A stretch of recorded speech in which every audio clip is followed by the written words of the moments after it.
Bienvenue dans Défense spéciale élection américaine. Ses conséquences sur le plan stratégique, sur le plan sécuritaire. On pourra appeler cette édition And What If? Et si?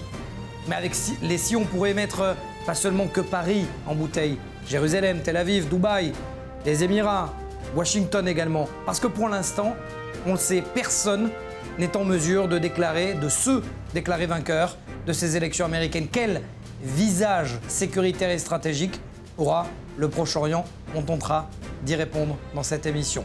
Pour en parler, je reçois mes deux invités. D'abord, il y aura Yaron Bitton. Yaron, bonjour, merci, bonsoir d'être avec nous. Vous êtes l'ancien commandant de l'unité Yahalom, mais également colonel de réserve de l'armée israélienne et surtout attaché militaire de l'armée de terre à Washington. Nous serons également depuis Washington avec Michael Purgent, qui est ancien agent du ministère de la Défense. Il a été déployé notamment en Irak. Mais avant cela, on prend la direction de Marie Gentric. Marie, merci d'être avec nous. D'abord, et on va vous laisser parce que vous avez passé une excellente longue soirée, journée, nuit, bref, que dis-je, surtout au niveau véritablement de ces élections. On sait que l'accent a été mis sur le plan international, toujours plus loin, toujours plus haut, toujours plus fort, l'international au cœur de ces élections. Oui, tout à fait. Alors, tout à fait, Mathias. On peut déjà parler de la façon dont Donald Trump a orchestré sa campagne. Et clairement, pour Donald Trump, l'une des grandes priorités, c'était le Moyen-Orient. Montrer qu'il était l'ami d'Israël. D'ailleurs, le Premier ministre israélien, Benjamin Netanyahou, a qualifié Donald Trump de plus grand ami d'Israël. Alors, les décisions sur l'administration de Donald Trump pro-Israël sont extrêmement nombreuses. On peut parler du transfert de l'ambassade américaine à Jérusalem. On peut parler de la reconnaissance de la souveraineté du Golan Heights ou encore on peut parler de ces accords de normalisation qui ont été signés entre Israël, le Soudan, le Royaume du Bahreïn et les Émirats arabes unis sous l'égide donc des États-Unis. Alors en ce qui concerne la stratégie de Joe Biden, elle est un petit peu différente. On ne peut pas vraiment dire que Joe Biden se concentre, disons, sur une région à part entière. Il ne se concentre sur aucune région à proprement parler. Joe Biden, lui, veut surtout rendre ce qu'il appelle sa dignité aux États-Unis sur la scène internationale. C'est vrai que sous la présidence de Donald Trump, les sondages internationaux montrent que les citoyens du monde ne perçoivent plus vraiment les États-Unis de la même façon. Les États-Unis n'aspirent plus la même confiance. Et ce que Joe Biden affirme, c'est que lui, il veut redorer l'image des États-Unis sur la scène internationale. Il veut redonner confiance, si vous voulez, en la puissance américaine.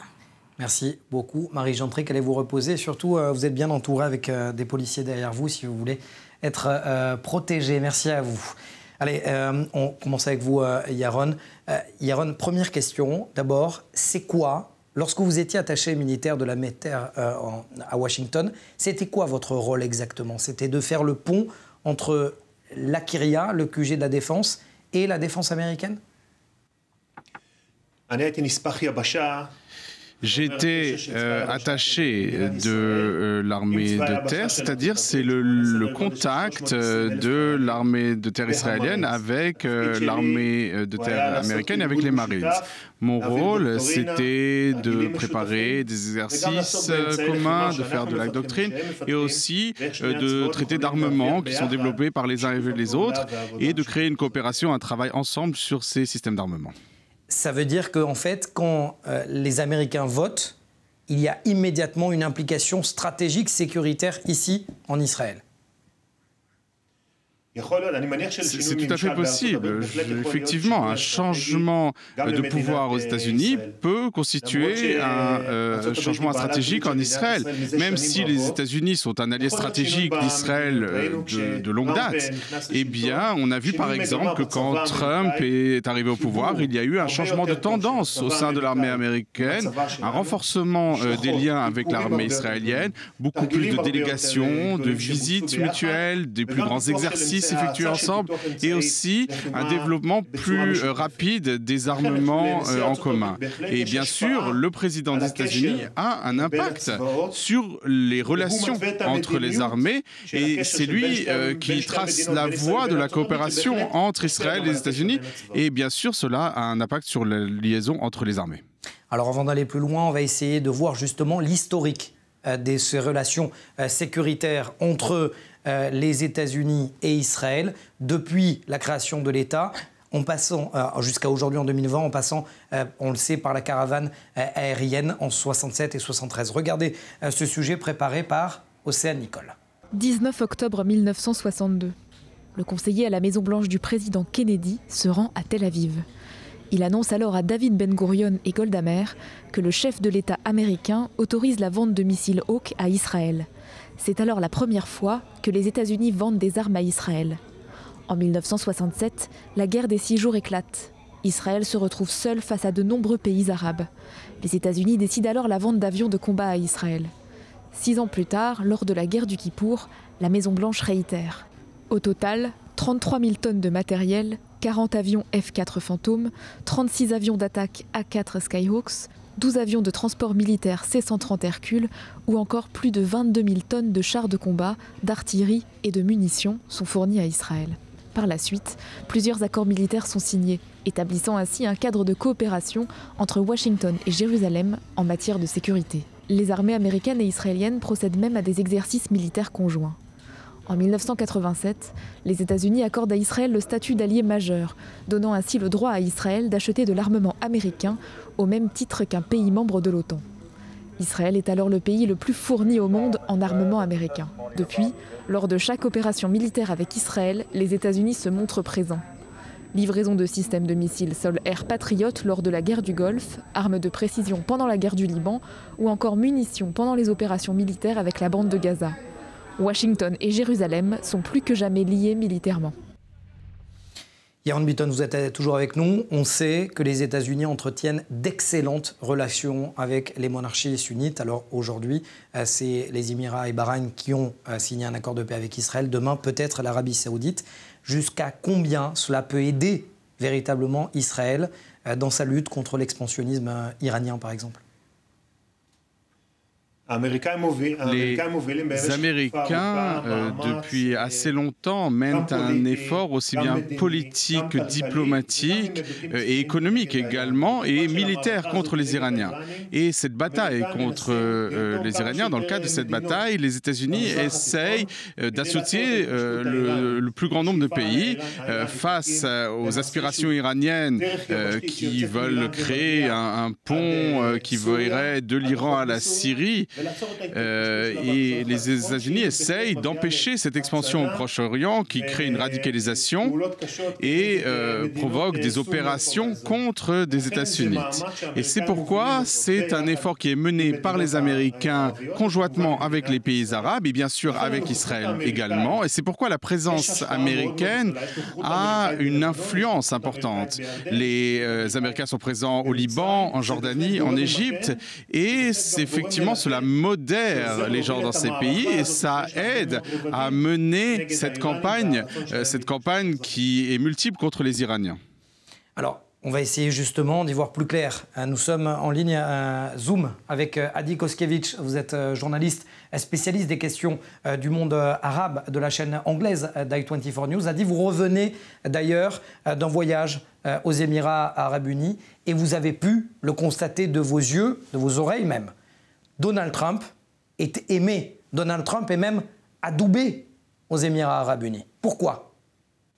Je crois que, de manière générale, Trump est aimé dans les pays du Golfe, surtout ceux qui mènent la lutte contre l'Iran. Et la raison pour laquelle les pays du Golfe considèrent l'Iran comme une menace sécuritaire, et or Trump a pris position très ferme contre l'Iran et essaye peut-être de changer l'accord sur l'Iranien. Et bien sûr, il y a aussi l'assassinat de Soleimani qui mettait en cause la sécurité de plusieurs pays sous l'égide de l'Iran. Et c'est toutes ces choses sont importantes pour la sécurité des États du Golfe. Une autre raison pour laquelle Trump est bien aimé dans ces pays, c'est le fait qu'il accepte de vendre des armements sophistiqués comme les F-35 à ces pays, ce qui n'était pas le cas auparavant. Et ces pays du Golfe considèrent cela une contribution très généreuse à leur sécurité, notamment face à l'Iran. Quelque chose qui n'aurait pas été possible avec une autre administration américaine. A dit, oui, certes, Donald Trump est l'ami aujourd'hui des monarchies sunnites. Mais est-ce que cela voudrait dire que pour ces monarchies, Joe Biden serait l'ennemi ou un moins bon ami que ne le serait Donald Trump? Je n'irai pas aussi loin. On ne peut pas dire que Biden est un ennemi.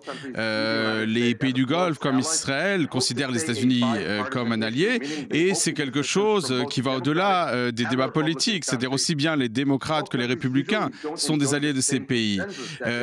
Bien sûr, les pays du Golfe ne bénéficient pas du même consensus dont bénéficie Israël. Mais ils comptent aussi comme des alliés des États-Unis. Malgré l'amour qui s'exprime pour Donald Trump dans ces pays, on ne voit pas de déclaration contre Joe Biden. Et on peut s'attendre à ce que des alliances soient conclues, même si Biden est élu. Et on pense que Biden ne reviendra pas à l'accord iranien, et c'est quelque chose sur lequel comptent les pays du Golfe. Et il y a aussi quelque chose d'un peu mystérieux, puisqu'on ne sait pas, on s'attend surtout à ce que Biden se focalise sur des questions de politique intérieure, mais les processus au Proche-Orient ne seront pas freinés complètement. Merci beaucoup Adi, restez avec nous si vous voulez. Je vais poser la question justement à Yaron Bitton. Je rappelle à nos téléspectateurs que vous êtes l'ancien attaché militaire de l'armée de terre à Washington. C'est qui votre interlocuteur? Lorsque vous avez travaillé, je crois, sous la présidence de Barack Obama, si je ne me trompe pas. Non, j'étais sous Trump. Non, j'étais déjà sous la présidence Trump. Est-ce que vous avez pu discuter avec le président Trump? Vous avez eu l'occasion de discuter avec lui, avec son équipe rapprochée au niveau de la défense? Non, nos rencontres étaient uniquement avec les militaires. Nous n'avons pas rencontré de responsables politiques. Cela veut dire quoi? Ça veut dire que quand le président, par exemple, rencontre notre Premier ministre, Benjamin Netanyahu, le Premier ministre d'Israël, et qu'ensuite les ordres sont donnés au niveau militaire, cela donne quoi concrètement au niveau militaire en termes de coopération, en termes d'application des discussions entre les deux leaders? Alors, il y a des directives du président américain d'un côté et du Premier ministre israélien, et ces directives descendent la hiérarchie, qu'il s'agisse d'exercices en commun, d'un effort plus profond, de renforcement des systèmes de défense. Tout cela se traduit en des groupes de travail. Cela va ensuite sur le terrain. C'est pour ça que je vous amenais, puisque je vous ai amené par la main au sujet que je voulais évoquer avec vous. Est-ce que cela passe aussi par une coopération américano-israélienne contre l'Iran? Bien entendu, il y a une coopération évidente contre l'Iran dans tous les domaines, et cela concerne toutes les capacités, qu'il s'agisse le cyber, les capacités tactiques de renseignement, etc., etc. Israël est évidemment un allié très important au Proche-Orient des Américains, avec les capacités très avancées dont nous disposons, et les Américains en profitent, bien sûr. Merci de ne pas avoir fait de la langue de bois. Merci à vous, Yaron. Je voudrais qu'on voit justement cette historique entre les États-Unis et le monde arabe, comment les Américains finalement ont géré, ont jonglé même entre les guerres d'un côté et le soutien aux monarchies de l'autre. Regardez de nouveau ce sujet préparé par Océane Nicole, on en parle juste après. 1945, fin de la Deuxième Guerre mondiale. Les États-Unis se lancent un défi, endiguer l'expansion idéologique et politique de l'URSS au Moyen-Orient. Mais dans cette région du monde, une autre thématique entre en jeu et devient très désirée par Washington, des zones riches en pétrole. Pour les États-Unis, il s'agit donc de défendre les intérêts des Américains, mais aussi de créer des positions stratégiques dans les pays arabes du Golfe riches en hydrocarbures. Le 14 février 1945, les États-Unis signent le pacte du Quincy avec l'Arabie saoudite. Washington offre alors à Riyad une protection militaire en échange du monopole de l'exploitation des gisements saoudiens. Plus tard, après la découverte des gisements pétroliers à Kirkouk en Irak ou encore au Bahreïn, des compagnies pétrolières américaines achètent des concessions au Moyen-Orient. Pour les États-Unis, c'est alors le début de son expansion stratégique dans la région. 1979 marque un tournant dans la région. l'ayatollah Khamenei, protégé en France, revient en Iran et lance la révolution islamique. C'est le début du règne du régime des mollahs. Une politique violemment anti-États-Unis, marquée par la prise d'otages dans l'ambassade américaine et le départ de tous les diplomates. Le président Bush ira même jusqu'à décrire le régime des mollahs comme l'un des membres de l'Axe du mal. 1990. L'Irak de Saddam Hussein envahit le Koweït pour acquérir des ressources pétrolières et territoriales. Les États-Unis mènent une coalition et interviennent militairement à partir de janvier 1991. Après les attentats du 11 septembre 2001, Washington déclare la guerre contre le terrorisme et s'engage en Afghanistan. Une opération qui dure maintenant depuis près de 19 ans. Depuis plus d'un demi-siècle, la présence des États-Unis au Moyen-Orient alterne donc entre intervention militaire directe, rôle d'intermédiaire dans les négociations et soutien financier et militaire.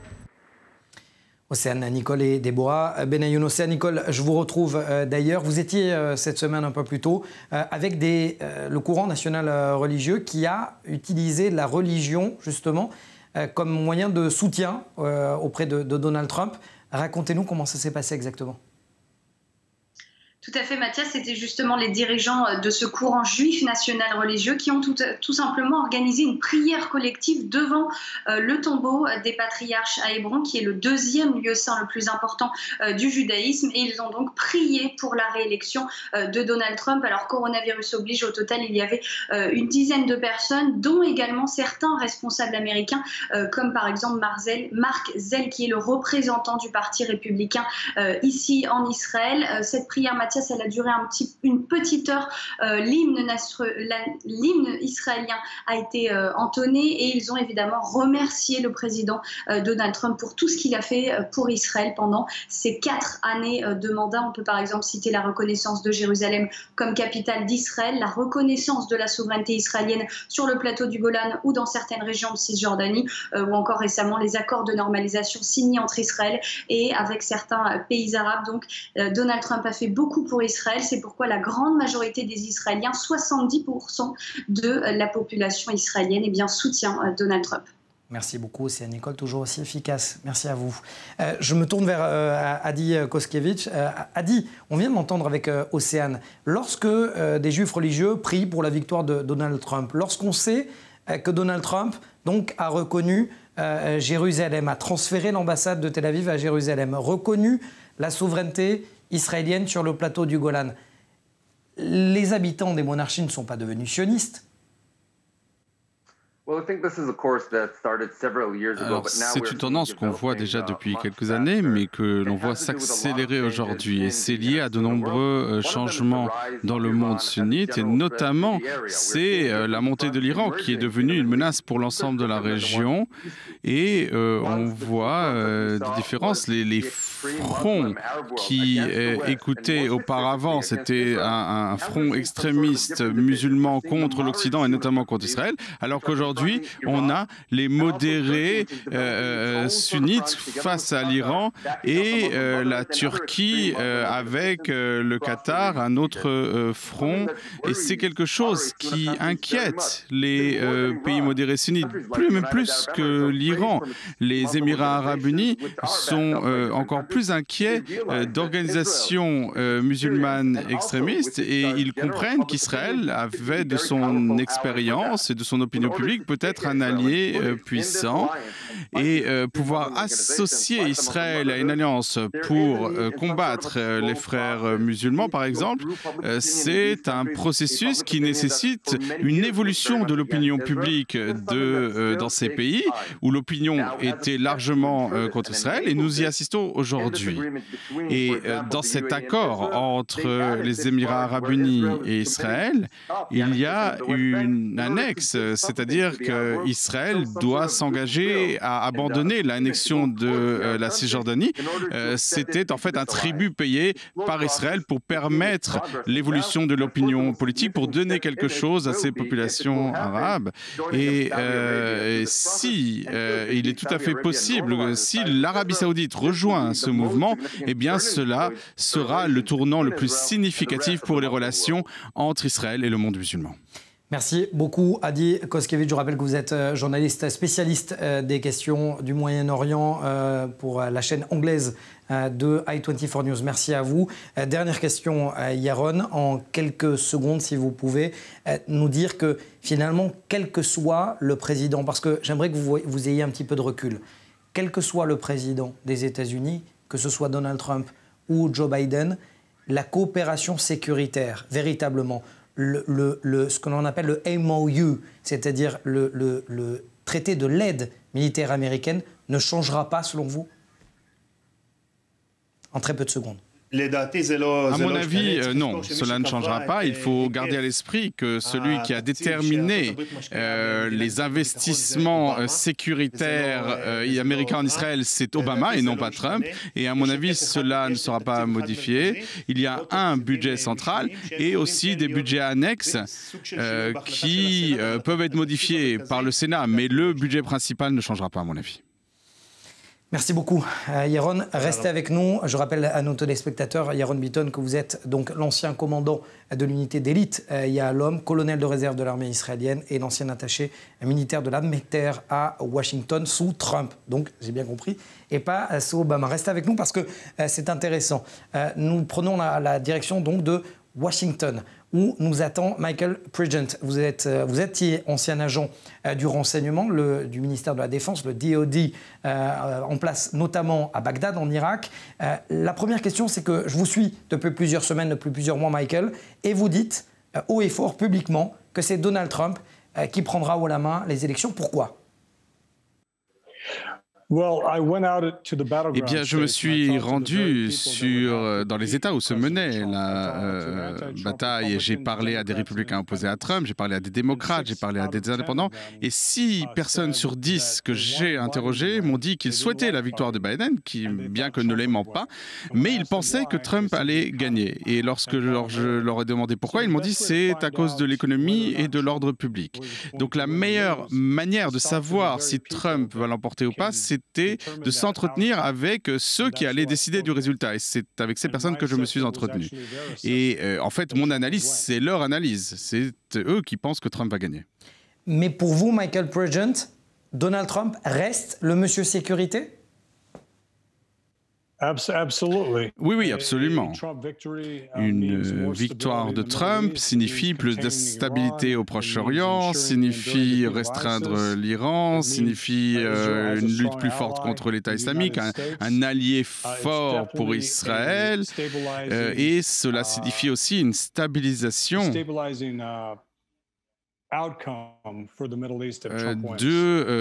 toute la région, en cas de victoire de Trump. Mais c'est ce qui se dit également sur le terrain. Sur le terrain, vous étiez en Irak notamment, vous êtes resté en contact avec eux. Oui, c'est tout à fait vrai. Lorsqu'on parle de la victoire, Trump va gagner. Il va gagner la Pennsylvanie, il va gagner le Michigan, il va gagner la Géorgie.